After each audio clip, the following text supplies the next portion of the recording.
So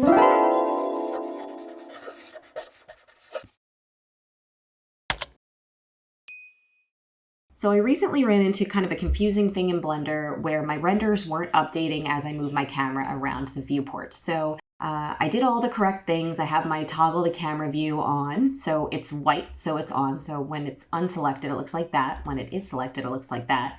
And then over here in view, I have camera to view checked off. So as you move the camera, as you move in the viewport, the camera should update accordingly.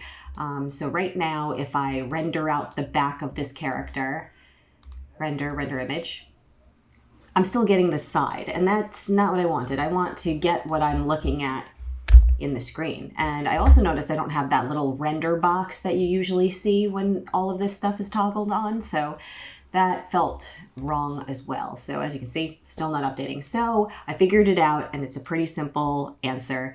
I actually have keyframes on my camera. So if I select my camera and open up my timeline, and if you don't have your timeline, you can go to animation and see it there.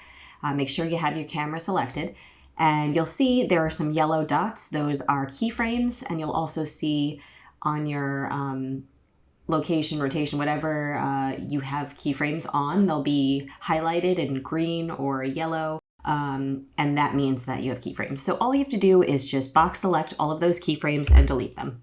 And now I'm gonna go back, try it again. Let's see, maybe we can get the back of her head, because I know that wasn't what the render view was picking up.